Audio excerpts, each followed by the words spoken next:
Welcome to our show, Law and Business News. India's journey towards becoming a multi-trillion-dollar economy depends not just on ambition, but also on strong legal and financial frameworks that support growth, discipline, and investor confidence.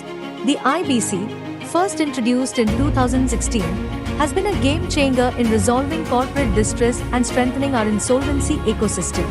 Now, with the 2025 Amendment Bill, the government aims to further streamline processes, plug loopholes, and create a fairer balance between creditors and debtors. To understand the impact of these reforms and their role in India's economic future, we are joined by none other than Mr. Sumant Batra, a globally acclaimed insolvency expert, policy influencer, and one of the key architects of India's insolvency framework. In conversation with senior journalist Sangeeta Sharma, Mr. Batra will share his insights on the amendment bill, its vision, and how such reforms align with India's aspiration of becoming a Viksit Bharat.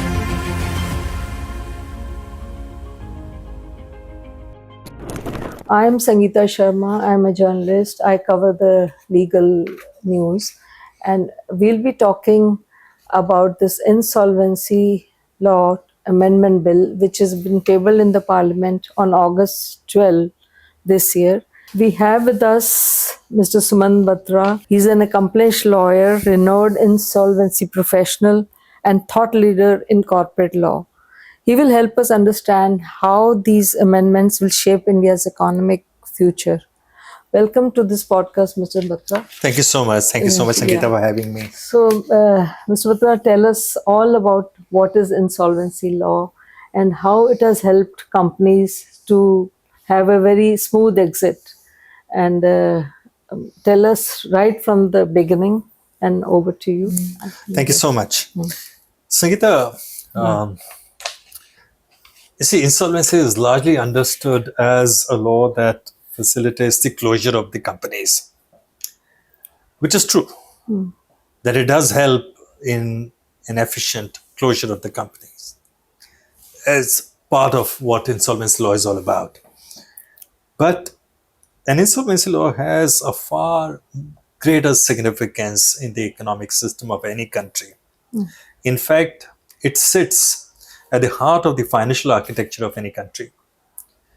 Its role transgresses beyond just acting as a toolkit by which helps in creating a sound ecosystem in the economy, which encourages investors to take risks and plunge into the economy. It helps in building a robust credit market. It creates a system where people borrow money from the market in order to take enterprising decisions. And in the event, the risk or the decisions that they take to invest do not go as per the plans, the insolvency law steps in to help them exit in a very dignified way from the investments that they have made. It also, in a way, helps introduce corporate governance into the system, create financial discipline, preserve jobs, and at the end of the day, it sort of helps in the economic growth of the country. But that's more at the macro level. At the micro level, to answer your question more specifically, in fact, you mentioned about the exit.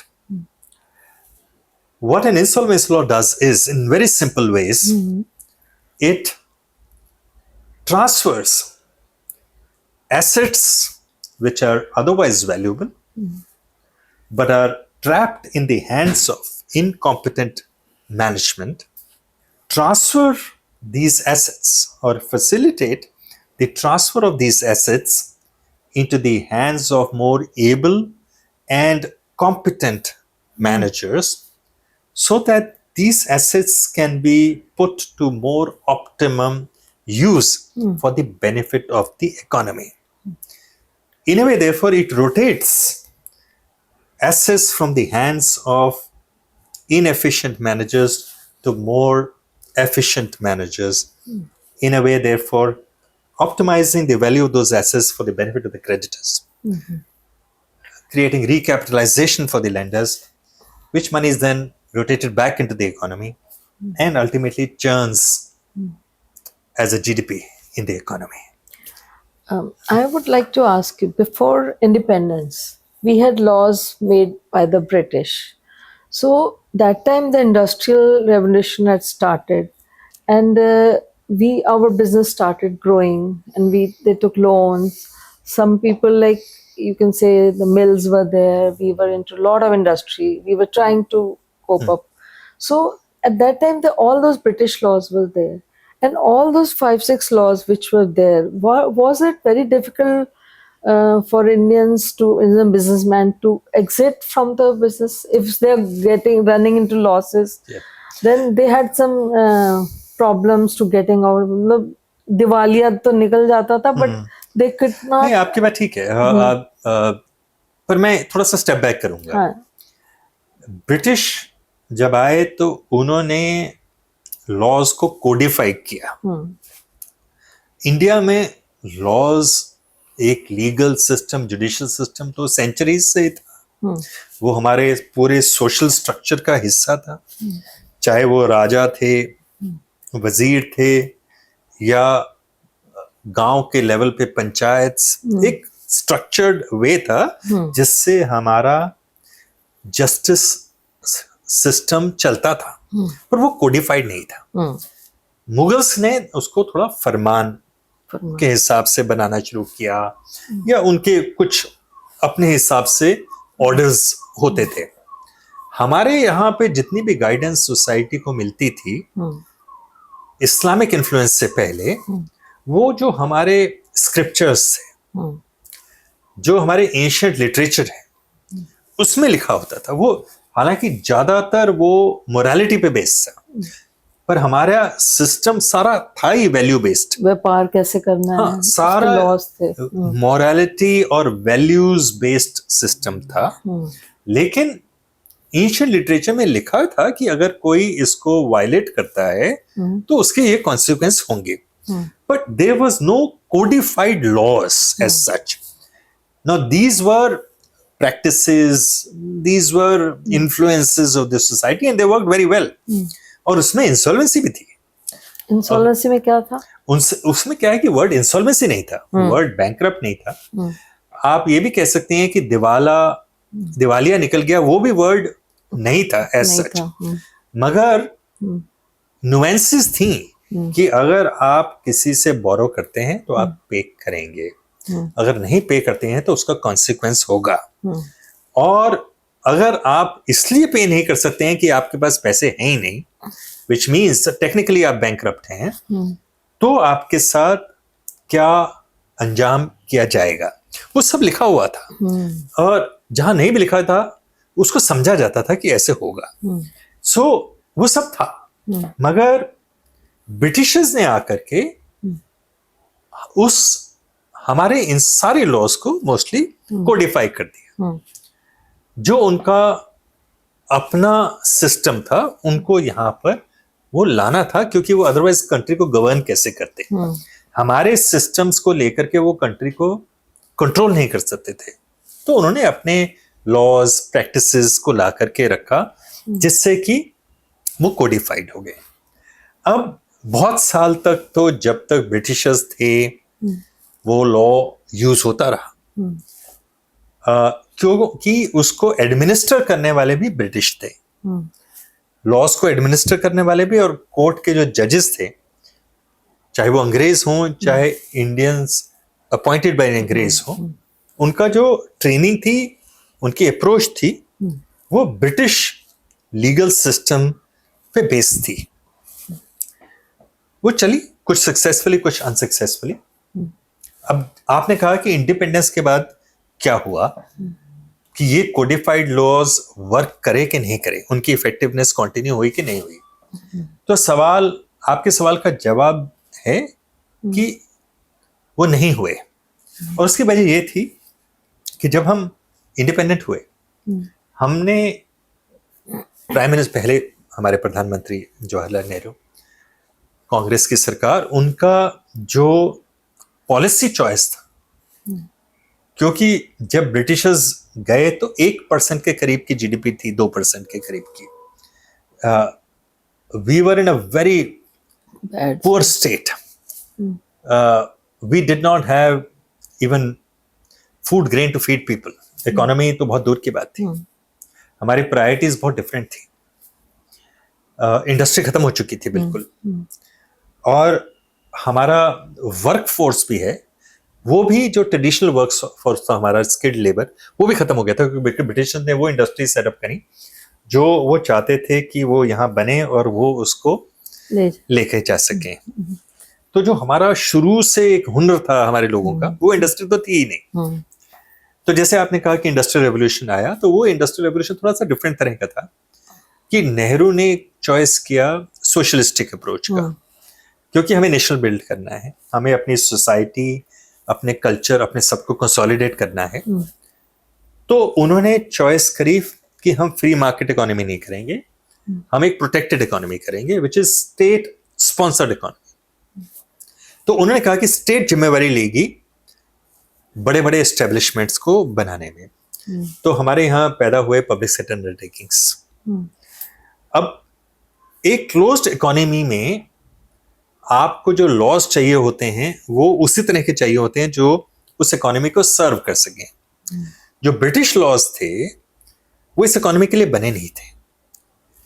अब जो एक insolvency law है वो एक free market economy के लिए बना है.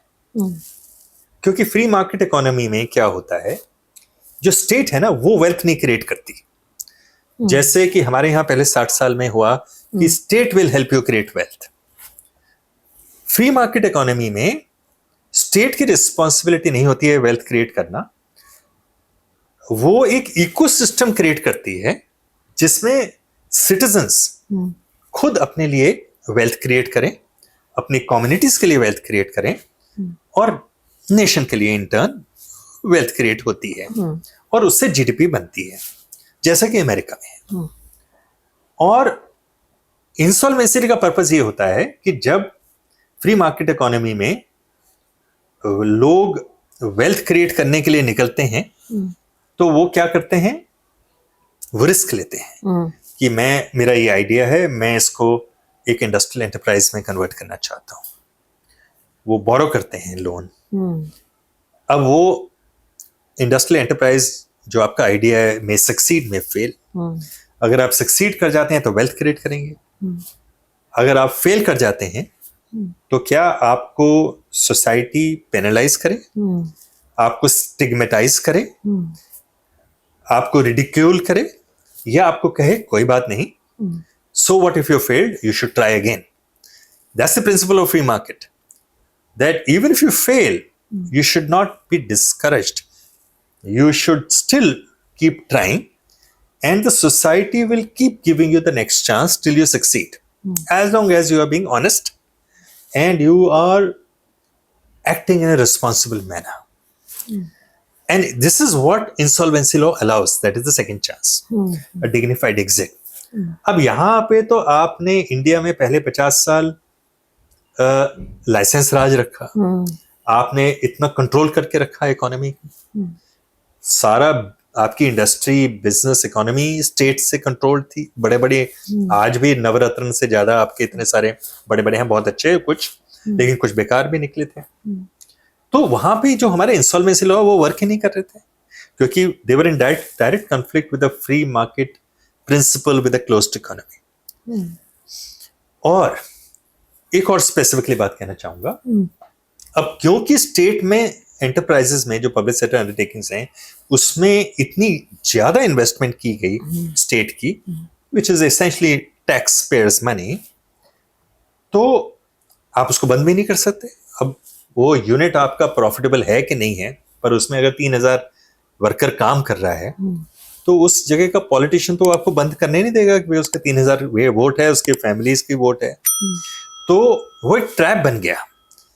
तो सरकार उसमें और पैसा डालती गई, चाहे वो कंपनी अच्छा कर रही है कि नहीं कर रही है.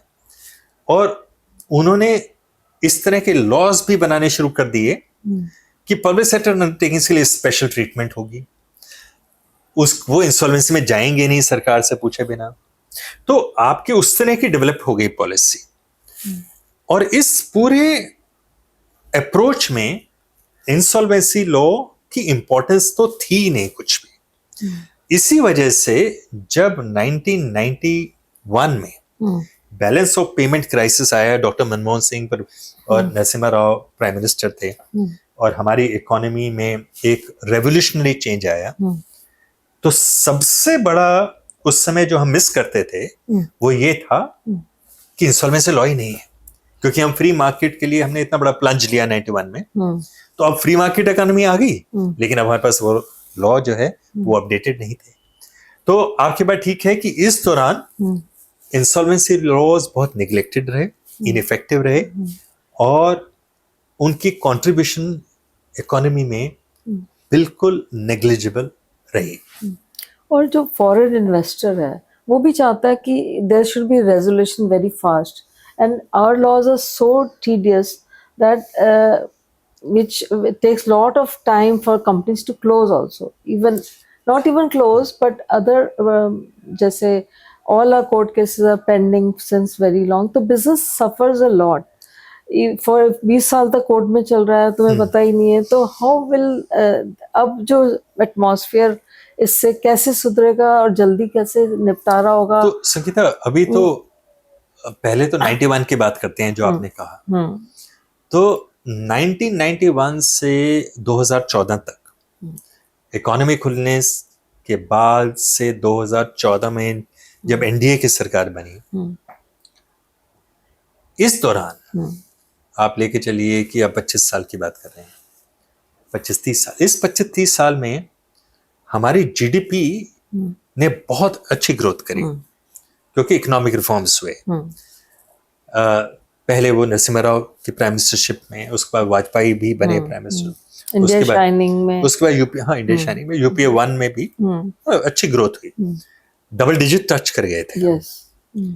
तो वो की क्योंकि हमारी इकोनॉमी में इतनी अपॉर्चुनिटी सडनली आई इन्वेस्टर्स के लिए, तो इन्वेस्टर्स इन्वेस्ट कर रहे थे, लेकिन उनकी एक ही कंप्लेंट रही शुरू से 90s से, कि इंसॉल्वेंसी लॉ कहाँ है।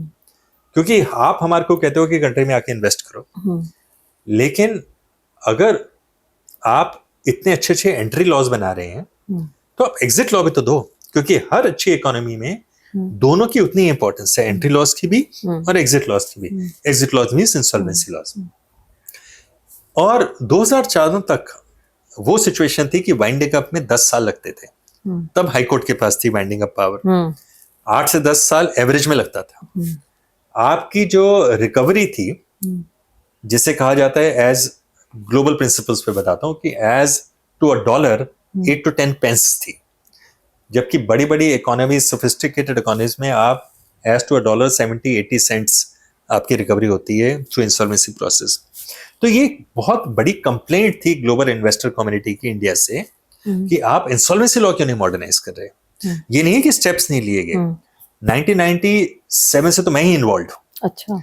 जब अरुण जी पहले भी लॉ मिनिस्टर थे वाजपेयी साहब, तब से ही बहुत स्टेप्स लिए गए हैं। ईरानी कमेटी बनी, I was on the Irani committee. और जो है डॉक्टर मनमोहन सिंह के टाइम पे, क्योंकि वो तो आईएमएफ में रहे थे, तो उन्होंने बहुत स्टेप्स लिए, मगर फिर भी एक माइंडसेट जो था वो ये था कि इंसॉल्वेंसी की कोई बात नहीं करना चाहता था। और दूसरी बात ये थी कि यूपीए 2 में जब इसका 1 में एक्चुअली जब इसका पेस गैदर किया रिफॉर्म का, तो सत्यम फ्रॉड हो गया, उसकी वजह से बिल पास नहीं हुआ। यूपीए 2 में तो सब जानते हैं कि सारी पॉलिसी रुक गई थी, तो उसकी वजह से नहीं हो पाया। तो 8-10 साल तो हमने इसलिए लूज कर लिए। ये नहीं कि सरकार चाहती नहीं थी, पर वो हो नहीं पाया। तो 2014 में तो एक अलार्मिंग सिचुएशन हो गई थी। और मैं आपको बताऊं कि ट्रिगर पॉइंट क्या था कि 2014 में जब नरेंद्र मोदी जी प्रधानमंत्री बने, तो वो यूएस गए, और वो फर्स्ट ट्रिप उनका यूएस था। हाँ जी, फर्स्ट ट्रिप उनका यूएस था। तो वो आईएमएफ, वर्ल्ड बैंक, बड़े बड़े इन्वेस्टर्स से मिले कि इंडिया में आइए, अब मेजॉरिटी सरकार है, हम रिफॉर्म्स लाएंगे, हमने ये प्रॉमिस किया है। तो सबने कहा कि हम इन्वेस्ट करने को तैयार हैं, बट आपको इंसॉल्वेंसी लॉ बनाना पड़ेगा। तो आते ही उन्होंने फाइनेंस मिनिस्टर अरुण जेटली जी को कहा कि आप इसको एक्सेलरेट करिए। तो बैंक्रप्सी लॉ रिफॉर्म्स कमेटी बनी और अरुण जेटली जी ने ये कहा कि मैं एक साल में 2014 में जुलाई में जो उन्होंने जब पहला बजट इंटरिम बजट प्रेजेंट किया तो उन्होंने वहां वादा किया था कि मैं इंसॉल्वेंसी बिल लाऊंगा और 1-1.5 साल में हम एक मॉडर्न सोफिस्टिकेटेड इंसॉल्वेंसी लॉ लेकर के आएंगे।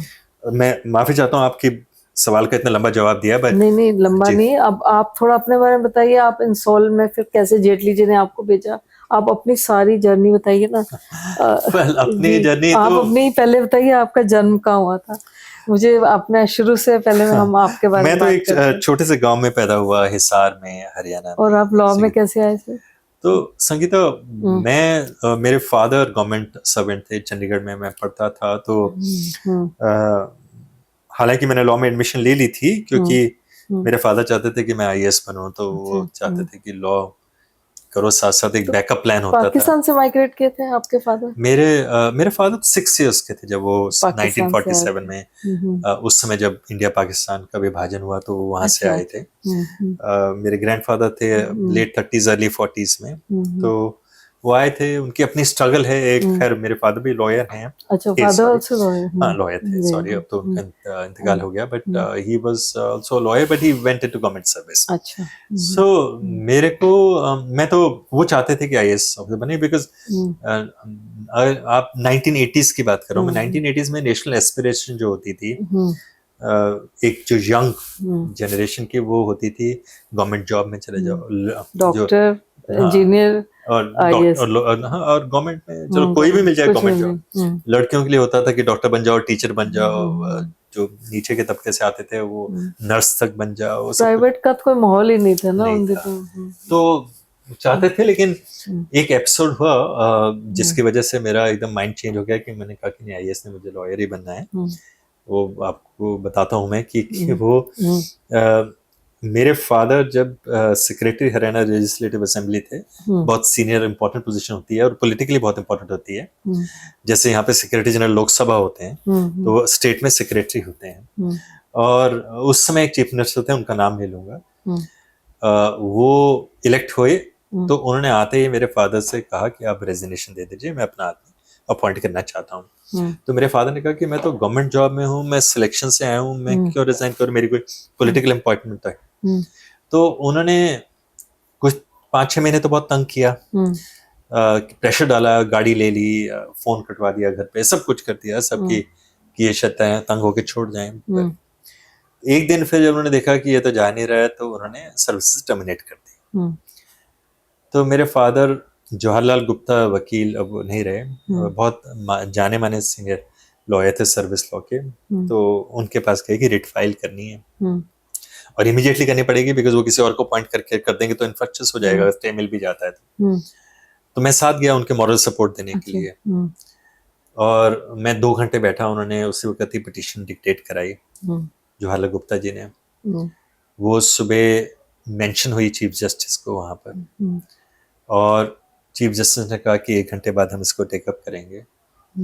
1 घंटे बाद उन्होंने सुन करके एडवोकेट जनरल को कहा कि आप कॉपी सर्व कर दो, स्टे कर दिया और टर्मिनेशन। और सिर्फ स्टे नहीं किया, उन्होंने डायरेक्ट किया रजिस्ट्रार को हाई कोर्ट के कि आप सिक्योरिटी प्रोवाइड करेंगे, एस्कॉर्ट प्रोवाइड करेंगे।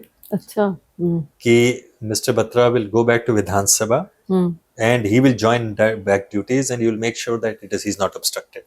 ये तो चीफ मिनिस्टर इतने पावरफुल थे, वो विधानसभा में घुसने भी नहीं देते। कौन सी कोर्ट में हुआ था ये? पंजाब हरियाणा हाई कोर्ट में, चंडीगढ़ में। चंडीगढ़। अच्छा।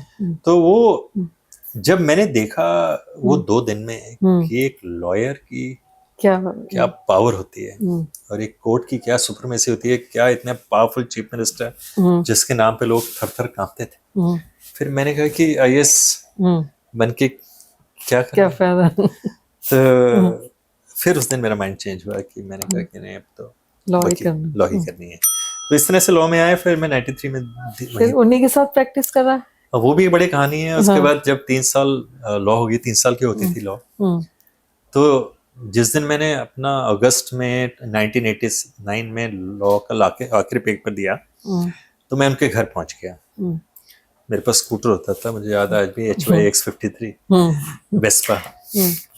तो मैं वहां उनके पास पहुंचा, वो बाहर लॉन में टहल रहे थे शाम को। तो मैंने उनके पैरों को हाथ लगाया, मैंने कहा जी मैं एग्जाम दे दिया है, वकालत शुरू करनी है। तो कहते, अपने लहजे में उन्होंने कहा, मेरे फादर तब तक पार्लियामेंट आ गए थे। अच्छा। अब वो यहाँ पार्लियामेंट के पास 31 नंबर कोठी थी दिल्ली में। हाँ, गुरुद्वारा रकाबगंज रोड पे 2 एकड़ की कोठी। अच्छा। बिकॉज वो एडिशनल सेक्रेटरी लोकसभा थे। तो उन्होंने मेरे को अपने हिसाब से कहा कि तू पागल हो गया है, तेरे बाप के पास 2 एकड़ की कोठी है सेंट्रल दिल्ली में पार्लियामेंट के पास, तू यहाँ क्यों धक्के खाएगा, वहां जा अच्छी किसी जगह दिल्ली में वकालत कर। मैंने कहा ये वकालत करनी है तो आपके साथ करनी है, नहीं तो करनी ही नहीं। तो हंसने लग पड़े। फिर उन्होंने कहा आ जा, वहां उनके साथ शुरू करी। फिर वो 2-2.5 साल बाद जज बन गए। अच्छा। फिर मैंने 1.5 साल बाद ही बन गए थे। फिर मैंने 1 साल वहां पे और प्रैक्टिस करी। फिर मैं दिल्ली आ गया 93 में। अच्छा। और यहाँ से शुरू करी और कमर्शियल प्रैक्टिस में आ गया। पर आपको बताऊंगा, आपने अरुण जेटली जी का इंसॉल इंडिया वाला पूछा कि मैं इंसॉल्वेंसी में उस कैसे समय फिर आप क्या कौन से केसेस करते थे शुरू में? जब आप आया था तो फिर तो जो भी मिल जाए सब केसेस करता था। I was a litigator. अच्छा। लेकिन धीरे धीरे मेरे पास रिस्ट्रक्चरिंग और रिवाइवल के केसेस BIFR AFR के आने शुरू हो गए। पर उन दिनों बहुत टाइम लगता होगा। हाँ, टाइम लगता था, पर अच्छी प्रैक्टिस थी तो भी होता तो कुछ नहीं था। It was a failed law. लेकिन हाई कोर्ट्स अपने था, काम तो बिजी तो थे। उस समय आपको थोड़ी उन लोगों की पीड़ा बताइए जिनकी फैक्ट्रियां इतनी बड़ी बड़ी बंद होती थी। Actually explain their agony. Sangeeta, मैं आपको बताऊं कि उस समय ना सिचुएशन थोड़ी डिफरेंट थी। ऐसा नहीं था कि पीड़ा थी लोगों की। उस समय क्या था कि लोग बोरो करते थे पैसा पब्लिक सेक्टर बैंक से। अच्छा। देते नहीं थे वापस। और जैसे ही देने की बात आती थी तो BIFR में जाकर के केस फाइल कर देते थे। और जो उस समय का लॉ था उसमें ये होता था कि आपने जैसे केस फाइल किया, आपके अगेंस्ट कोई भी बैंक कोई भी एक्शन नहीं ले पाएगा, कोई भी आपके अगेंस्ट केस नहीं फाइल कर पाएगा। वो डालने के बाद फिर एडजमेंट लेते रहते थे और बैंक्स अपना पैसा रिकवर ही नहीं कर पाते थे। तो उस लॉ का तो बहुत ही मिसयूज होता था। तो उस समय लोगों के साथ, इंडस्ट्री के साथ कोई भी सिंपैथी नहीं थी। NPS बैंक के बढ़ते गए और इंडस्ट्रियलिस्ट कुछ कर ही नहीं पाते थे। अच्छा। क्योंकि आपकी फैक्ट्री बंद हो गई, आपके अगेंस्ट कोई रिकवरी नहीं हो रही है, लेकिन बैंक का पैसा, प्रोडक्शन बंद है, इकोनॉमी में कुछ प्रोडक्शन ग्रोथ नहीं हो रही है, बैंक्स अपना पैसा नहीं रिकवर कर रहे, उनका पैसा वहां ब्लॉक्ड है, पैसा नहीं आ रहा है, तो आपके पास और कैपिटलाइजेशन नहीं हो रही है, तो आप और लोन कैसे देंगे? तो वो तो एक बहुत ही बुरा वक्त था हिंदुस्तान के लिए। 10 साल बहुत ही बुरा वक्त था कि 80s में ये लॉ आया था, 85-86 में से, जिसे सिक इंडस्ट्रियल कंपनीज एक्ट कहा जाता है। तो वो अगले 15 साल में तो उसने विनाश कर दिया था। तो 95-96 में जब मैं दिल्ली आया था तो तब तो उसको रिपील करने की बात ही हो गई थी शुरू। अच्छा। जब अरुण जेटली जी ने इंसॉल इंडिया बनाने के लिए मुझे जिम्मेवारी दी, तो उस समय ये डिबेट शुरू हो गया था कि इंसॉल्वेंसी रिफॉर्म करना है।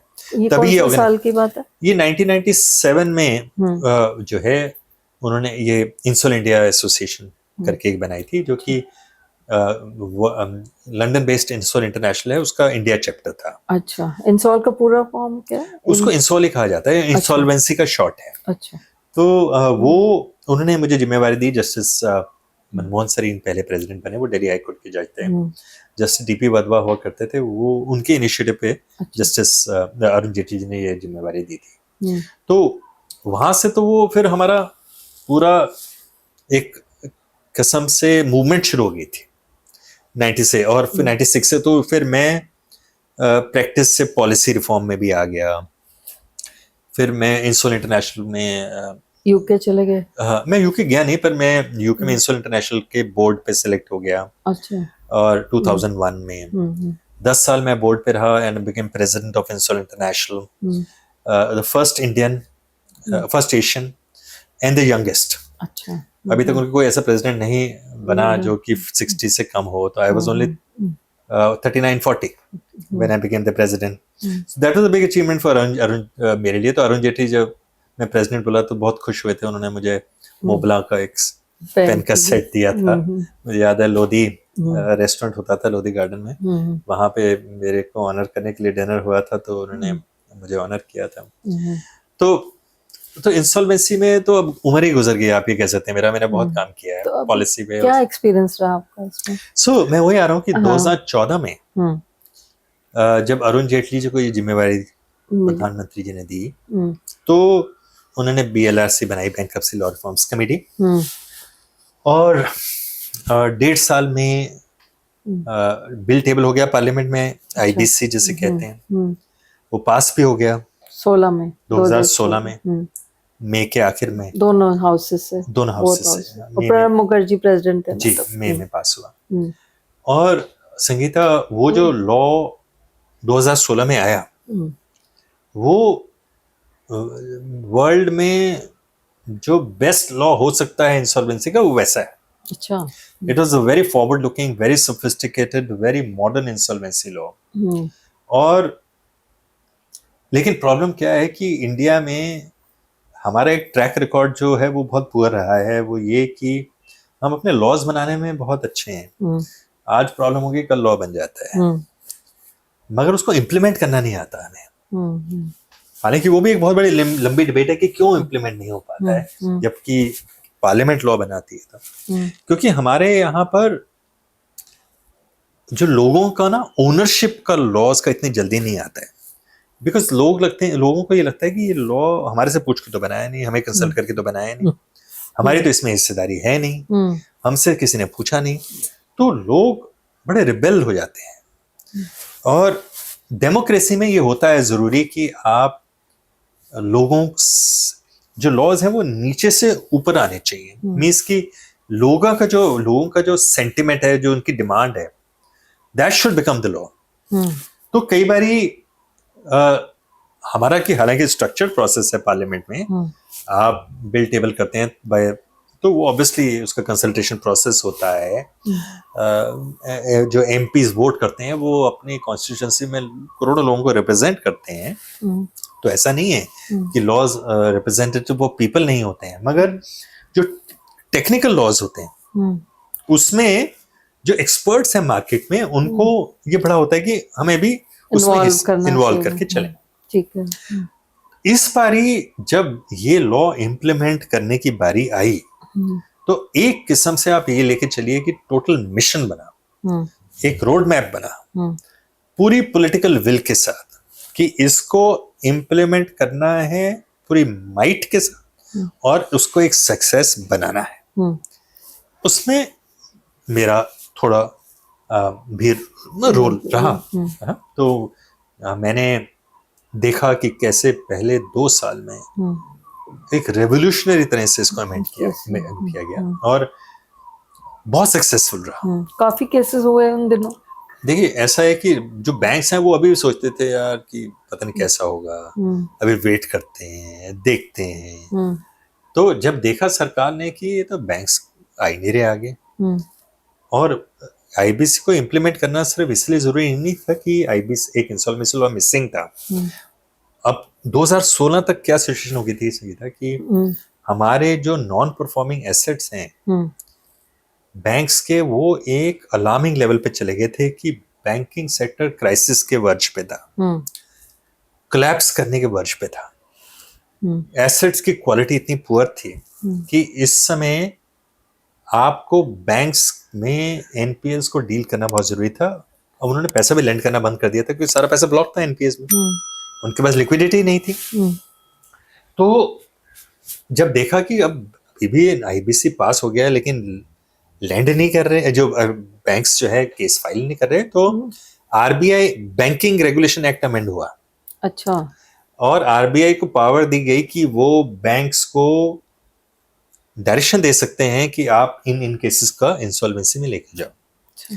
तो पहले एक डर्टी डजन 12 केसेस की लिस्ट बनी, जो कि इंडिया के टोटल NPS का ऑलमोस्ट 25% हिस्सा थे 12।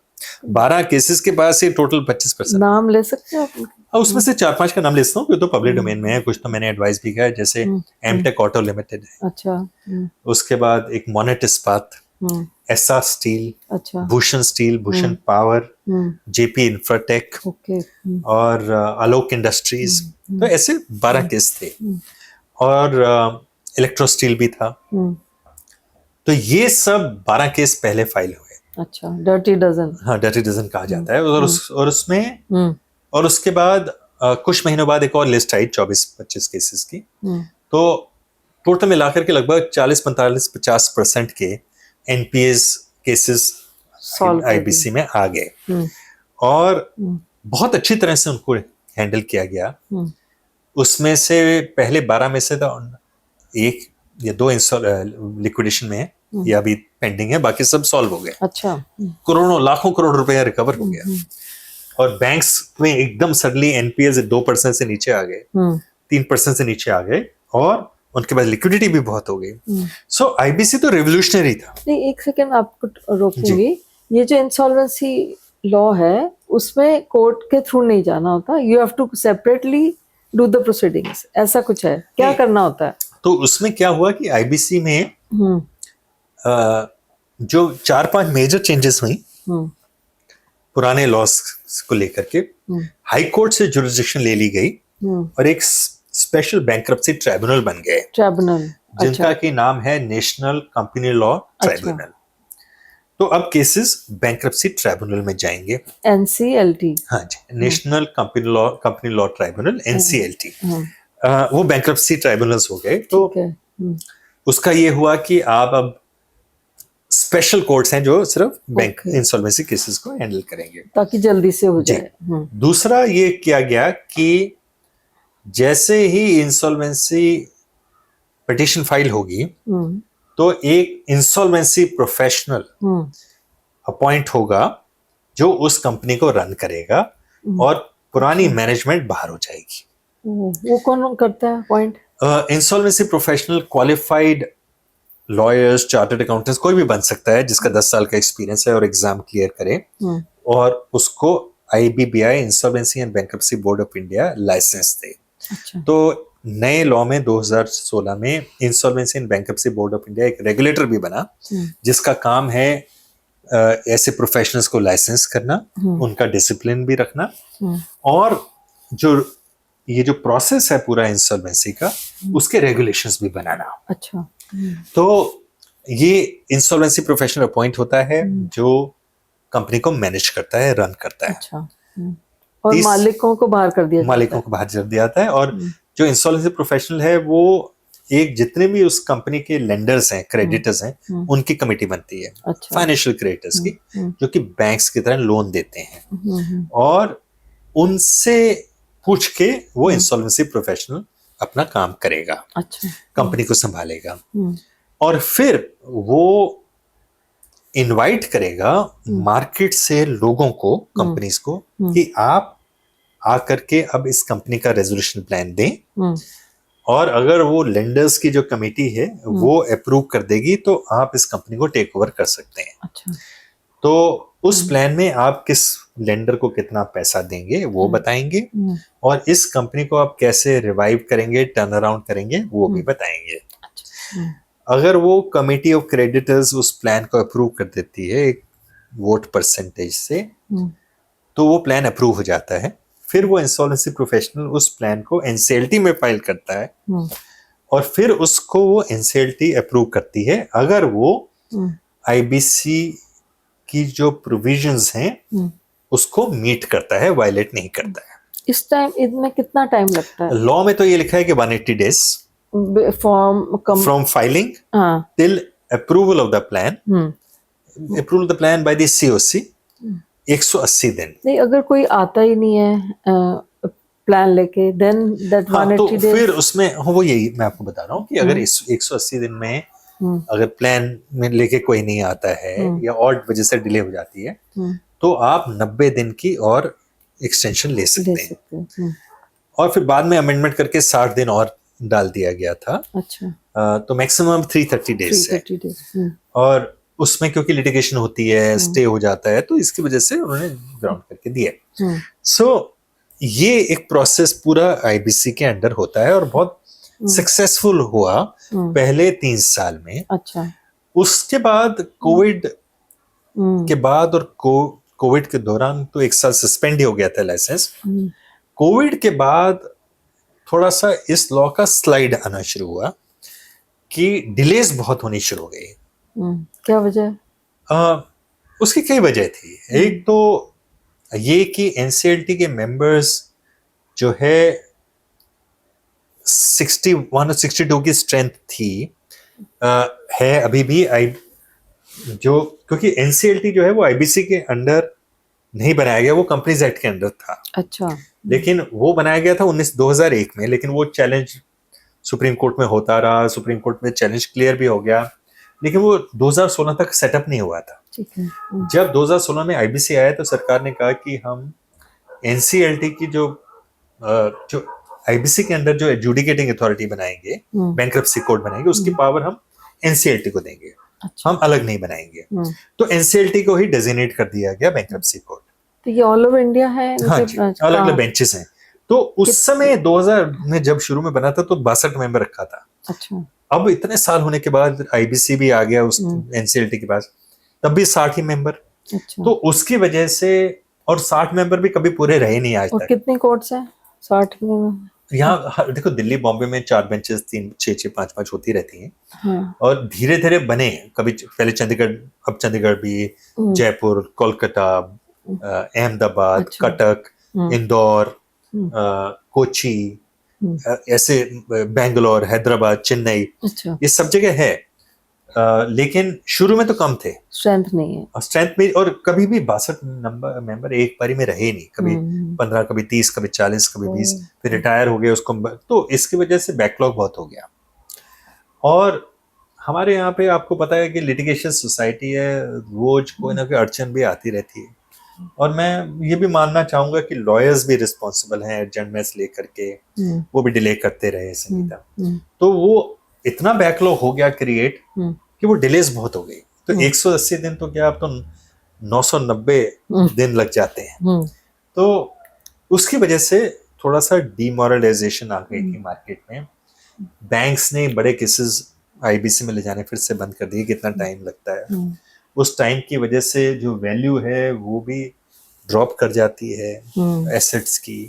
तो ये वजह है कि एक लॉ जिसकी बहुत अच्छी शुरुआत हुई थी और जिसको जो आईएमएफ है उसने बिग बैंग रिफॉर्म बताया, और एक जीआरआर करके ग्लोबल ऑर्गेनाइजेशन है, उसने 2018 में हमें बेस्ट मोस्ट इम्प्रूव्ड जुरिस्डिक्शन का अवार्ड दिया। अच्छा। और ग्लोबली लोगों ने अपलॉड किया कि इतना बड़ा रिफॉर्म है। उसकी वजह से हमारी ranking ease of doing business की बहुत ऊपर गई।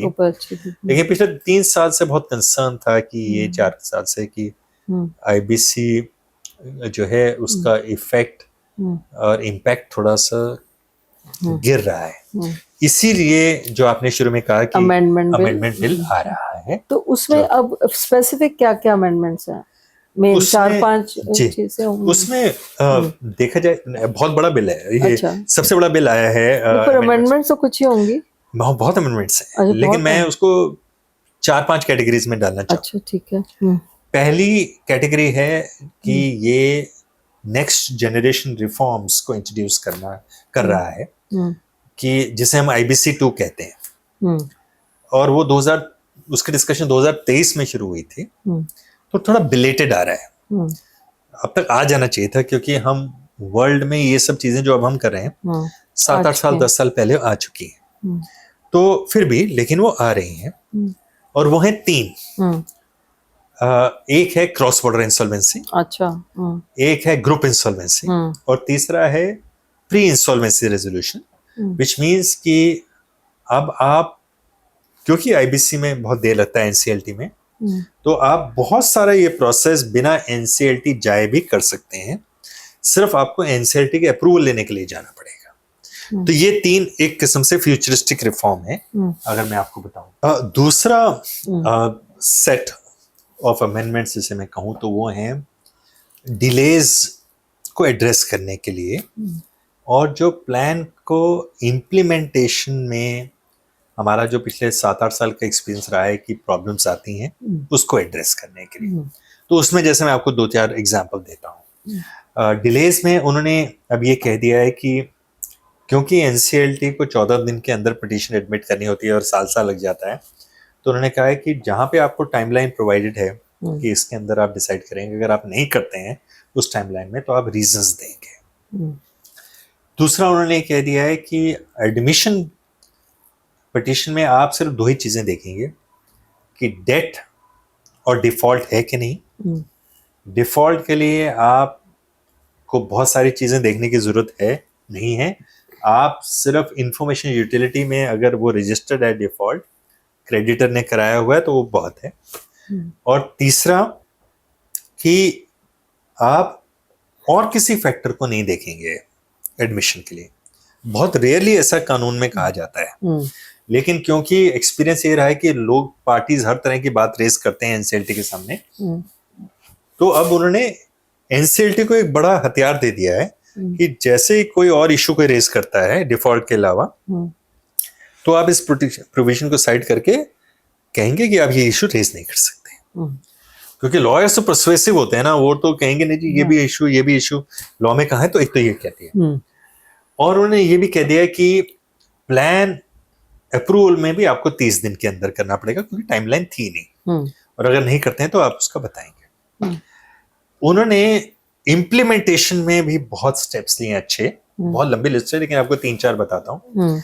एक उन्होंने ये कह दिया है कि अगर रेजोल्यूशन प्लान एनसीएलटी के सामने अप्रूवल के लिए फाइल होता है और उस समय ऑब्जेक्शंस आती हैं प्लान के अगेंस्ट, क्रेडिटर्स आपस में झगड़ा करते हैं कि मेरा फर्स्ट चार्ज है, सेकंड चार्ज है, मुझे इतने पैसे मिलने चाहिए, मुझे उतने मिलने चाहिए, तो वो उन्होंने पावर दे दी है सीओसी को और एनसीएलटी को कि कमेटी ऑफ क्रेडिटर डिसाइड कर सकती है कि क्योंकि हमारे इश्यूज हैं तो आप उन इश्यूज को पार्क कर दो, प्लान अगर आईबीसी के हिसाब से है तो उसको अप्रूव कर दो, और उसके बाद आप 60 दिन के अंदर अंदर बाकी सारे इश्यूज को डिसाइड कर दो। उससे ये होगा कि प्लान अप्रूव कर दिया तो वो जो रेजोल्यूशन एप्लीकेंट है जिसका वो प्लान है उसको वेट करने की जरूरत नहीं है बाकी सारों के झगड़ों को सुलझाने के लिए। वो अपना पैसे देगा और कंपनी का पोजीशन ले लेगा, कम से कम कंपनी तो ट्रैक पे आए, बाकी सारे होता रहेगा। वो तो डिस्ट्रीब्यूशन है ना। हाँ, आरए को पैसे देना पड़ेगा इस सारे को जो भी और वो पैसा जमा कराना पड़ेगा एनसीएलटी में। वो एनसीएलटी वो सीओसी प्लान में ही लिख सकती है। अच्छा, कि आप एक जो मेन क्रेडिटर है उसके साथ जमा करा दो, आप एस्क्रो अकाउंट में करा दो, अच्छा, आप कहीं भी करा दो, क्योंकि एसआरए का पर्पस तो ये है कि जी मैंने पैसा देना है, मैंने आपको 1000 रुपए करोड़ देना है, उस 1000 करोड़ की डिस्ट्रीब्यूशन आपस में आपने कैसे करनी है वो तो आपकी जिम्मेवारी है। मैं आपको जब 1000 करोड़ दे रहा हूँ, मैंने इस अकाउंट में डाल दिया, ठीक है, मुझे कंपनी दो और मैं कंपनी चलाऊं। आप बांटते रहो। हाँ, आप आपस में बांटते रहो, कैसे बांटना है मेरे को बाहर करो। ठीक है। तो अब क्या होता था कि वो प्लान के इम्प्लीमेंटेशन के चक्कर में 2-3 साल लग जाते थे। तो ये बड़ा अच्छा कर दिया, बहुत अच्छा। एक चीज उन्होंने और बहुत अच्छी करी है, हालांकि वो पहले भी लॉ में था ही, लेकिन उन्होंने अब ये कह दिया है, क्योंकि होता क्या है कि प्लान अप्रूव होने के बाद भी क्योंकि पुराने ड्यूज एक्सटिंग्विश हो जाते हैं कि आप पुराने क्लेम्स का दोबारा नहीं फाइल कर सकते आप as a lender, as a creditor.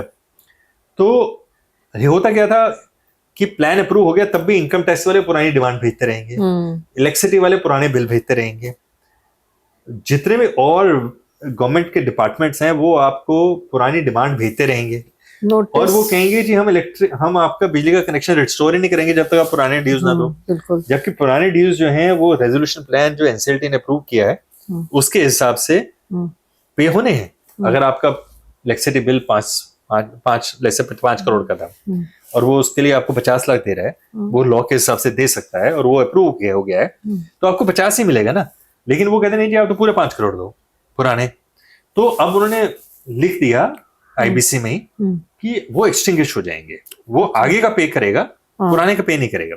हालांकि कभी ऐसे कानून में लिखा नहीं जाता है, लेकिन लिख दिया है। तीसरा, लोग लिटिगेशन भी चलाते रहते थे बावजूद इसके कि आपका ड्यूज पे हो गए प्लान के हिसाब से, फिर भी लिटिगेशन चलती रहती थी अगर पुराना सूट पेंडिंग है, वो भी उन्होंने कह दिया कि आप नहीं कर सकते। तो ऐसे ये सेकंड सेट ऑफ रिफॉर्म्स है। थर्ड उन्होंने जो किया है वो उन्होंने लिक्विडेशन में बहुत सारी चीजें चेंज करी हैं।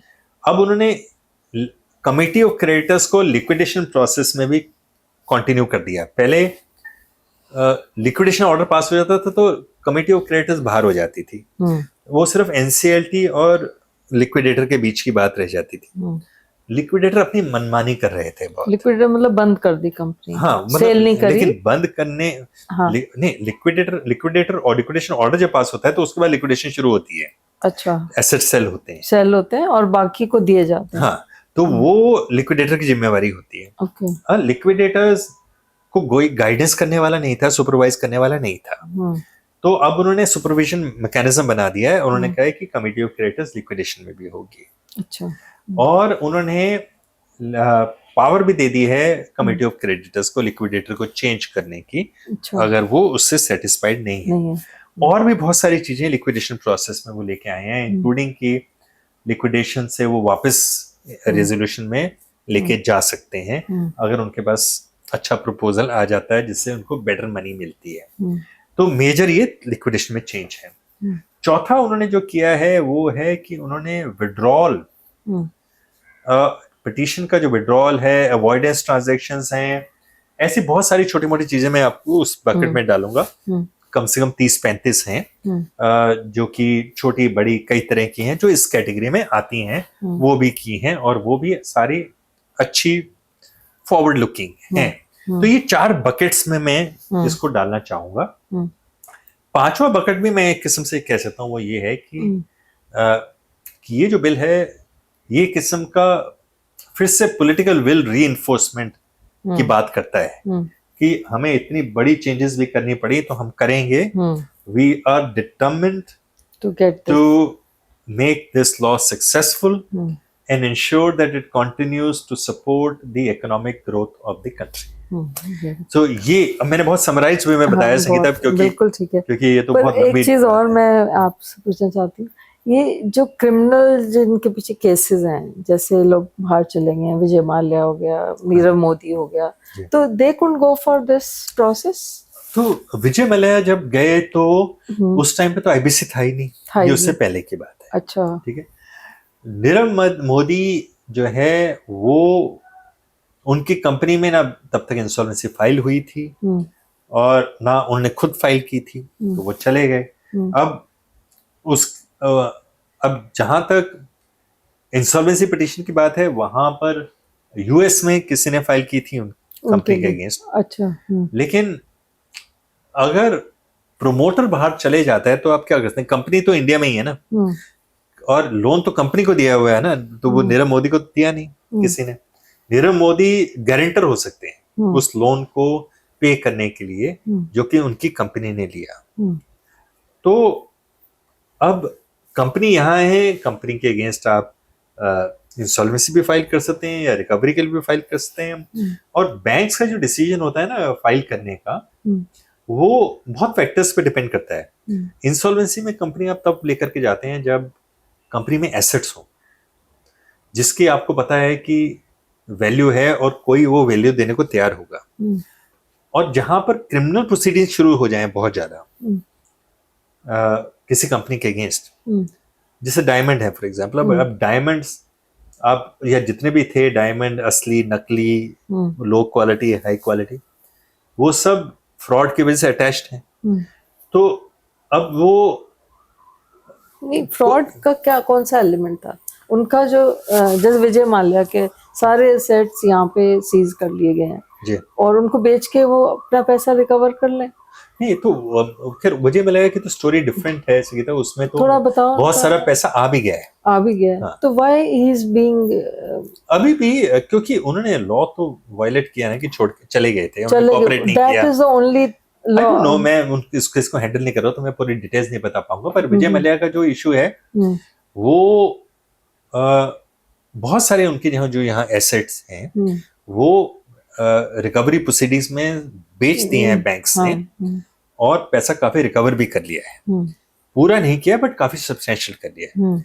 बहुत सारी ऐसी कंपनी जो आईबीसी में जो परसेंटेज रिकवर हुई है उससे ज्यादा रिकवर हो गया है, तो ऐसा नहीं कि रिकवर, मगर सब बात यह है कि वो बैंक्स ने अपने बलबूते पे रिकवर किया है। ये नहीं कि उन्होंने कॉपरेट करके विजय मेले ने कहा कि अच्छा मैं आता हूं और मैं देता हूं, है ना, वो तो रिकवर किया है केसेस लड़के और सब कुछ करके। तो अब आपने फ्रॉड की बात करी, अगेन केसेस अभी पेंडिंग है कोर्ट में, तो मैं बहुत डिटेल में नहीं बात करना चाहूंगा, बट जो जब फ्रॉड डिक्लेयर हो जाता है अकाउंट की, आपने बैंक्स को मिसरिप्रेजेंट करके पैसा लिया, आपने गलत वैल्यूएशंस शो करके पैसा लिया, आपने अपनी कंपनी की वैल्यू बताई 1000 करोड़ जिसकी वजह से उन्होंने आपको 800 करोड़ का लोन मिल गया जबकि वो वैल्यू 200 करोड़ थी। उसी तरह से आपने अपने मुझे नहीं पता कि सच है कि नहीं, जैसे एग्जांपल दे रहा हूँ कि नीरव मोदी के केस में जो डायमंड्स हैं वो जब बैंक ने वैल्यू किए तो पता लगा 18,000 करोड़ के हैं, लेकिन जब वो बाद में टेक ओवर किए उन्होंने देखा तो वो उस क्वालिटी के नहीं है, उसकी वैल्यू उससे 400 करोड़ भी नहीं है, 300 भी नहीं है, तो फ्रॉड हो गया ना। तो अब ऐसी सिचुएशन में कौन सी कंपनी है जो आकर के उसको टेक ओवर करेगी? एक तो वो 400 करोड़ का एसेट है, वो भी कम फ्रॉड का हिस्सा है, वो भी अटैचमेंट हुई है, ईडी ने, सीबीआई इंक्वायरी चल रही है, तो वो क्यों कोई आएगा? कंपनी तो वो लेने आएगा ना कोई जब कंपनी में ऐसा कोई इशू नहीं है, और अगर है भी तो वो सुलझने वाली सिचुएशन में हो। लेकिन जहां पर इतना हाई प्रोफाइल फ्रॉड केस चल रहा है, प्रमोटर भागा हुआ है, सब कुछ है, तो फिर कोई इसको टच नहीं करना चाहता।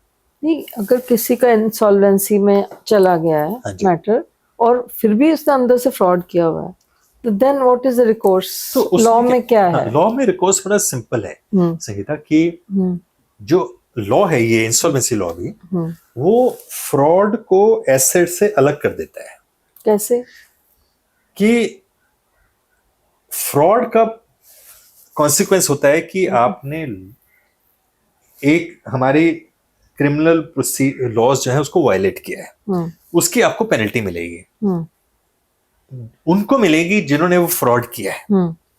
अब जो कंपनी है, कंपनी फ्रॉड नहीं करती, कंपनी के मैनेजर्स, जो प्रमोटर्स, शेयर होल्डर्स या जो भी लोग हो वो फ्रॉड करते हैं। तो आपने उनको अलग कर दिया, पहले तो कंपनी को इंसुलेट कर दिया। अच्छा। कि कंपनी इंसॉल्वेंसी में है, और आईबीसी में सेक्शन 32A करके है जिसमें लिखा गया है कि जो कंपनी के एसेट्स हैं उसको कभी भी इन्वेस्टिगेशन का हिस्सा नहीं बनाया जाएगा। अच्छा। कंपनी के अगेंस्ट कोई पेनल्टी नहीं होगी, जो कंपनी को टेक ओवर करेगा उसको भी किसी तरह की तकलीफ नहीं होगी, वो सिर्फ कोऑपरेट करेंगे इन्वेस्टिगेशन में। तो इंसुलेट कर दिया आपने कंपनी को फ्रॉड से, और इस तरह से होता है इंसुलेट। जो प्रमोटर हैं, शेयर होल्डर, मैनेजर जिनके अगेंस्ट केसेस चल रहे हैं वो चलते रहेंगे। अच्छा, वो अलग चलते रहेंगे? वो चलते रहेंगे। सपोजिंग पैसा ले लिया यहाँ से और लगा दिया किसी और कंपनी में, वो फिर वो रिकवर कर सकते हैं, वो कर सकते वो हैं। तो कंपनी में भी रिकवर हो सकता है। अच्छा। उसमें अवॉइडेंस प्रोसीडिंग्स कहते हैं हम, जिसमें क्या होता है कि जो इंसॉल्वेंसी प्रोफेशनल अपॉइंट होता है, लिक्विडेटर होता है, उसकी जिम्मेवारी है कि अगर प्रमोटर्स ने कोई भी पैसा कंपनी से निकाला है तो वो एनसीएलटी में एप्लीकेशन फाइल करके उस पैसे को क्लॉ बैक कर सकते हैं। अच्छा, विदाउट क्रिमिनल प्रोसीडिंग्स? हाँ, वो भी कर सकते हैं। वो कर सकते हैं। अगर वो दे दे तो कोई क्रिमिनल प्रोसीडिंग नहीं। हाँ, वो देगा, वो खुद कैसे देगा, बिकॉज उसने तो आगे किसी को और को दे दिया। तो एग्जांपल देता हूँ, जैसे सपोजिंगली कंपनी प्रमोटर कोई भी अपने नाम पे गाड़ी तो लेते नहीं, ठीक है, वो गाड़ियां कंपनी के नाम पे होती है। जैसे उसने जो है 6 BMW ले रखी थी हर अपने फैमिली मेंबर की। अब जब उसने देखा कि कंपनी अब इंसॉल्वेंसी में जाने लगी है तो वो सारी उसने अपनी दूसरी कंपनी में बेच दी। एक BMW जैसे उसके 1 करोड़ की थी, उसने 11-11 लाख की बेच दी, ठीक है। अब वो चला तो उसके अब वही चला रहे हैं, लेकिन दूसरी कंपनी में ओनरशिप है। अब कंपनी को नुकसान क्या हुआ कि 1 करोड़ की गाड़ी आपने 11 लाख में, तो कंपनी को सीधा 89 लाख का नुकसान हुआ। चलो आप कहें डेप्रिसिएशन है तो चलो 60 लाख की बिक जाती, तो फिर भी 49 लाख का नुकसान हुआ।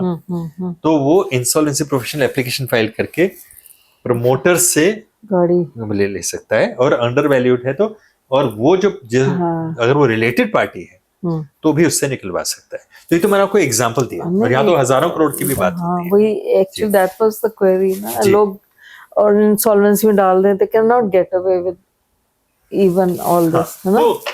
तो जितना भी आप कर सकते हैं रिकवर, उसके लिए माध्यम बनाए गए हैं, लेकिन रिकवर करना इतना आसान नहीं होता है, हाँ है ना जी। तो अब गाड़ी तो फिर भी इजी है, रिकवर हो गई, लेकिन अब आपने एक कॉन्ट्रैक्ट बना लिया कि मैंने उसको ट्रेडिंग के लिए दिया ये, या ट्रैवल में खर्चे डाल दिए, हाँ, तो क्या वो तो कर छोटी दिया, मोटी वो बात तो, है ना, वैसे तो उसका इतना कुछ नहीं है करोड़, कि आपने अच्छा। ट्रैवल वगैरह वो तो अब it's very difficult to prove कि गलत किया है।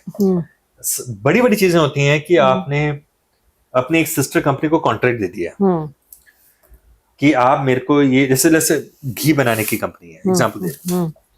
अब वो घी बनाने के लिए आपने ये बनाया कि हम घी भी बनाते हैं और हम लेट्स से कि बटर भी बनाते हैं, ठीक है। अच्छा, अब मेरे पास प्लांट है घी बनाने का, प्लांट बटर बनाने का प्लांट, एग्जांपल दे रहा हूँ सिंपल, ताकि आम आदमी समझ सके। वो मेरा चचेरा भाई है, वो बनाता है। अब मैंने उसको ऑर्डर कर दिया कि तू मेरे ब्रांड पे ही घी बटर बना के देगा। 1 किलो बटर मैं मार्केट में भेजता हूँ 500 रुपए का भेजता हूँ जैसे, और मेरी प्रोडक्शन कॉस्ट है 300 रुपए, लेकिन मैं उससे कहता हूं कि तू मेरे से 400 रुपए का चार्ज कर, और मैं उसको 400 रुपए देता हूं प्रोडक्शन करने के लिए। मैं अपना सिर्फ 20 रुपए का मार्जिन कर सकता हूँ, 420 रुपए का, और 420 रुपए पे मैं डिस्ट्रीब्यूटर को देता हूँ। मार्केट में वो 500 रुपए का बिकता है, तो मैंने 20 रुपए कमाया सिर्फ। वो उसकी कॉस्ट है प्रोडक्शन की 120 रुपए, लेकिन उसको आप 400 रुपए दे रहे हो वो चचेरे भाई को, क्योंकि उसमें भी आपका शेयर है। वो आपको कहीं और दे रहा है, तो आपको कंपनी को नुकसान हो रहा है, लेकिन आप भाई बंधुओं में कमा रहे हैं दूसरे नाम से। ये भी आपको सिंपल एग्जांपल दिया, ये तो करोड़ में होता है। तो वो अब कैसे रिकवर करोगे? वो कहेगा जी आपको क्या पता, मेरी कॉस्ट 120 रुपए है, मेरी तो 380 रुपए है, और मैं चैरिटी तो ना कर रहा हूँ, मैं तो 20 रुपए कमाऊंगा ही, ये मेरे बिल है। तो कैसे प्रूव करोगे? प्रूव करना बड़ा डिफिकल्ट होता है, तो इम्प्लीमेंटेशन डिफिकल्ट है। लॉ में तो सारे साधन बिल्डर का एग्जांपल बताइए, कोई बिल्डर का एग्जांपल। अब बिल्डर्स में क्या हुआ है कि जब हमारी real estate agency, real estate sector बहुत बूम कर रहा, पीक पे था, खास करके जब हमारी एक एफडीआई खुली रियल एस्टेट सेक्टर में, तो दुनिया भर के फंड आ गए इंडिया में, क्योंकि इतनी बड़ी कंट्री है, इतनी रियल एस्टेट इंफ्रास्ट्रक्चर था ही नहीं, बनना था, पुल बनने थे, बिल्डिंग बनने थे, स्टेडियम, हर चीज बननी थी, तो होटल, तो दुनिया भर के शुरू हो गए। अब 2008 में जब लेमन ब्रदर क्राइसिस आया, तो बहुत सारे इन्वेस्टमेंट इंडिया से पुल कर लिए इन्वेस्टर्स ने, क्योंकि फाइनेंशियल क्राइसिस था। तो यहाँ सडनली सारे रियल एस्टेट थोड़ा स्लाइड में आ गए। यहाँ पर हमारे यहाँ पे 2016 से पहले रेरा भी नहीं था, real estate regulatory authority act, तो बिल्डर्स का कंट्रोल ही नहीं था। तो बिल्डर्स क्या करते थे कि एक प्रोजेक्ट में पैसा इकट्ठा ले लिया, उससे और जमीन खरीद ली, वहां पे बिल्डिंग अनाउंस कर दी कि प्रोजेक्ट अनाउंस कर दिया, वहां से पैसा ले लिया, तीसरे ने अनाउंस कर दी, पहला कंप्लीट ही नहीं हुआ।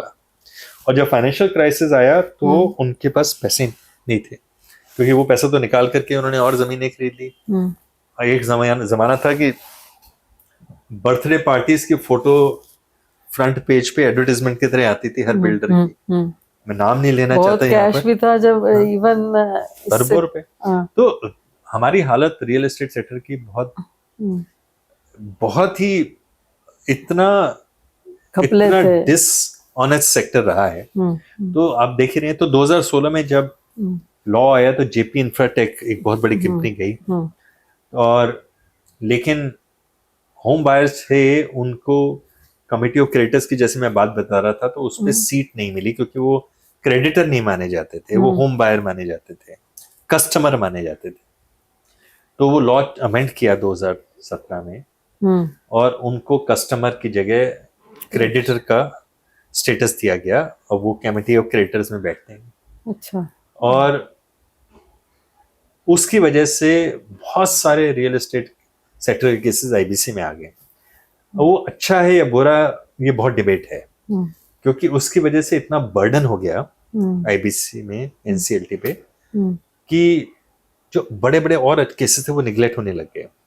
और एक प्रॉब्लम ये है कि होम बायर्स के साथ मेरी पूरी सिंपैथी है, और मुझे लगता है कि उनके लिए सरकार को और भी कुछ करना चाहिए। जरूरी है, बिकॉज लोग अपनी पूरी जीवन भर की कमाई लगा देते हैं और उनको घर नहीं मिलता। और ऑर्डिनरी पीपल सैलरीड, तो स्ट्रॉन्ग लॉ चाहिए, मगर आईबीसी शायद सही लॉ नहीं है, क्योंकि उनके लिए आईबीसी बहुत कमर्शियल, हार्डकोर कमर्शियल प्रिंसिपल्स पे बना हुआ है। होम बायर्स बड़े इमोशनल होकर सोचते हैं, वो अपने दिल से डिसीजन लेते हैं। बैंक्स कमर्शियल होकर सोचते हैं, तो वहाँ टेंशंस होती हैं, इसकी वजह से ऑब्स्ट्रक्शंस होती हैं। तो बहुत सारे केसेस नहीं अप्रूव हुए हैं रियल एस्टेट केसेस के इसी वजह से। अच्छा, पर they can't be Remedios also, तो मेरे को साथ उनकी सिंपैथी भी है। जेपी एक बड़ा केस है जो कि इतना बड़ा सक्सेसफुल हुआ, आपने देखा, मैंने तो किताब भी लिखी है इस पे। हाँ जी, ये है ना जेपी इंफ्रा इंसॉल्वेंसी सौगा, ये मैंने ही किया था केस, और ये इस पे कर देते हैं। तो ये ऐसे तो है, बट ये बहुत बड़ी यहीं पे रख दीजिए, बहुत ऐसे बहुत बड़े बड़े एग्जांपल्स नहीं है। इसलिए मुझे उनके लिए दुख होता है कि रेरा में और पावर दे करके रेरा को स्ट्रांग बनाना चाहिए, ताकि बिल्डर्स बिल्कुल ऑनेस्टली और डिलीवर करें। रेरा के जो ऑफिशियल्स हैं, they are also builders, they themselves are. उस पे तो कमेंट नहीं करना चाहूंगा, क्योंकि वो थोड़ा उन्हीं की वजह से कमेटी बनती है, तो जी वो है। अब कुछ वीकनेसेस हैं वो ठीक हो सकती हैं, बट मेरा सिर्फ ये कहना है कि शायद उनकी सॉल्यूशन आईबीसी में नहीं है, रेरा में है, और रेरा में और अच्छी चेंजेस ला करके, ये मेरा पर्सनल ओपिनियन है। अब आप इंडिया को विकसित भारत कब तक बना देंगे? वो तो इतने बड़े बड़े महारथी बैठे हैं उनके। नहीं, फिर भी आपको क्या लगता है कि हम लोग जिस तरह से अपने रिफॉर्म्स कर रहे हैं अपने लॉज, मुझे लगता है कि वी आर डूइंग वेल, और हाँ, मुझे लगता है कि हम बहुत ही एस्पिरेशनल सोसाइटी हैं। हमारी जो सबसे बड़ा डेमोग्राफिक एडवांटेज है संगीता, कि we are a very young nation. Average age is below 30 of the entire population. आज जो ये बच्चे हैं 27, 28, 29 साल के, they are the future of the country, और they will make all the difference.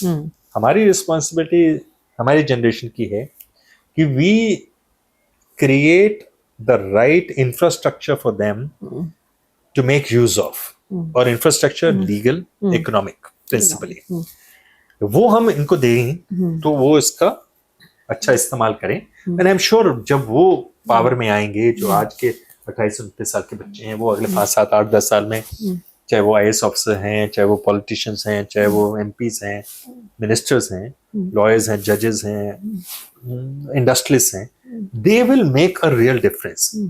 But we have to set that aspiration and start walking that path, which we are doing.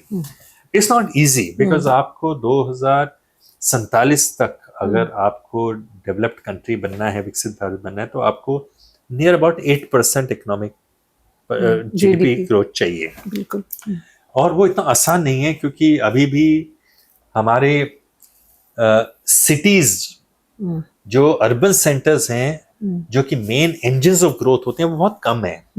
आप दिल्ली, बॉम्बे, कोलकाता, हैदराबाद, चेन्नई, बेंगलोर, इसके अलावा अगर आप सोचना चाहें तो और कौन से हैं, अहमदाबाद अब बन रहा है, जो बाकी सारी टियर 2 सिटीज हैं।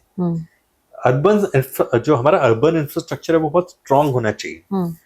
Number 2, developed country doesn't only mean कि आपकी इकोनॉमी ग्रो कर रही है, it means quality of life standard of the citizens.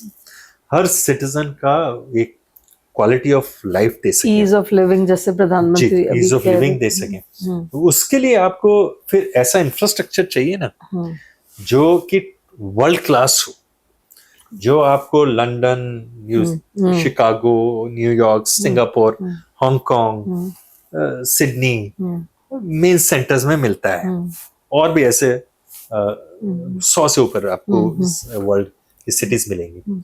हमें अभी बहुत काम करना है, और लेकिन मैं ये बिलीव करता हूँ कि हमारा जो सबसे बड़ा कल्चरल शिफ्ट चाहिए, माइंड शिफ्ट चाहिए, हमारे को लिटिगेशन बहुत करते हैं, हमें लिटिगेशन कम करनी पड़ेगी, बिकॉज हम अपने resources, time, effort, energy, money, we spend a lot of that litigating, and we need to free up those resources for better use as citizens. आपने एक बुक भी लिखी है जिसमें मीडिएशन इन इंसॉल्वेंसी है, उसमें मीडिएशन भी तो संगीता एक नेशनल मूवमेंट बननी चाहिए हमारी, कि और वो तो हमारे लिए इनहेरेंट है, बिकॉज हम तो सेंचुरी से हमारे सारे झगड़े हमारे घर के बड़े या कम्युनिटी के बड़े सुलझाते थे। आज भी अगर आप गांव में चले जाएं तो गांव के लोग लिटिगेट नहीं करते, वो पंचायत बिठाते हैं और जो बड़े कहते हैं वो करते हैं, उसमें कुछ गलत फैसले भी होते हैं, मगर हमारे वो डीएनए में है। हमें ऑल्टरनेट डिस्प्यूट रेजोल्यूशन की तरफ जाना पड़ेगा और कोर्ट्स में लिटिगेशंस बंद करनी पड़ेगी, क्योंकि जो वहां पर रिसोर्सेज ब्लॉक हो जाते हैं वो हमें डेवलपमेंट के लिए फ्री अप करने हैं। एक मेरा आखिरी सवाल है, स्टार्टअप्स के लिए आपके पास इंसॉल्वेंसी में कुछ लॉज हैं या फिर क्या है उनके लिए एग्जिट करने के लिए, व्हाट इज? ये आपने जो है ना आपका गोल्डन सवाल है, मैं आपको बताऊंगा, और इनफैक्ट आज ही उनके पास कोई सेल करने के लिए प्रोडक्ट भी नहीं आता हमारा। अगर इंसॉल्वेंसी में एक मेजर पिटफॉल और गैप है जो अभी अनइम्प्लीमेंटेड है, अनफुलफिल्ड है, वो वही है जो आपने बताया कि जो स्टार्टअप्स हैं, मैं उसको थोड़ा डिफरेंटली कहूंगा, स्टार्टअप का एक उनको लोन लेना भी बहुत मुश्किल है। तो स्टार्टअप क्या होता है? देखो, स्टार्टअप ये होता है कि गांव में दो जने हैं, उनके पास एक ड्रीम है, उनके पास ये मुझे करना है, अब उनको वो कुछ शुरू करना चाहते हैं, उसे अब स्टार्टअप ही कहेंगे। अब वो स्टार्टअप करते हैं एक पार्टनरशिप से या प्रोप्राइटरशिप से।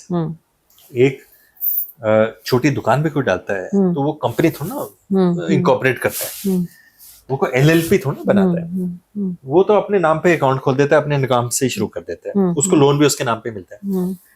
तो इंडिया में जो स्मॉल एंटरप्राइजेस हैं, जो एमएससी में जिसे कहा जाता है, 96-97% जो है वो प्रोप्राइटरशिप्स या पार्टनरशिप्स हैं। प्रोप्राइटरशिप 94 एंड 2% के करीब जो है वो पार्टनरशिप्स हैं, जिसमें कि अनलिमिटेड लायबिलिटी है। उनके लिए अभी कोई कानून नहीं है। और मैंने जो अभी किताब लिखी है जो 11 जुलाई को लॉन्च हुई है, corporate insolvency the road to Viksit Bharat, उसमें मैंने 33 ऐसी चीजें आइडेंटिफाई करी हैं जो कि हमें करनी होगी अगर हमारे को इकोनॉमिक ग्रोथ उस लेवल पे करनी है कि हम विकसित भारत बन सकें। और उसमें जो इंसॉल्वेंसी रोल लॉ का रोल है 33 मैंने आइडेंटिफाई करी है, लेकिन उसमें जो सबसे इंपॉर्टेंट जिसे मैं मानता हूँ, जिसको मैंने नाम दिया है giving wings to Indian dreams, Indian wings. वो मेरा अमेरिकन ड्रीम्स से इंस्पायर्ड है कि अमेरिकन ड्रीम्स जैसे शुरू हुआ था। बहुत लंबी बात है तो यहाँ तो नहीं बताऊंगा विस्तार में, लेकिन आपको संक्षेप में बताऊंगा कि जो उसका मेरा है कि आप अगर चाहते हैं कि हमारा जो यूथ है वो हमारी स्ट्रेंथ बने, तो you have to empower them to dream and to dream big. You have to also give them the courage to take risk. And we have to create an ecosystem where if they for any reason fail or are not successful, we do not discourage them or ridicule them.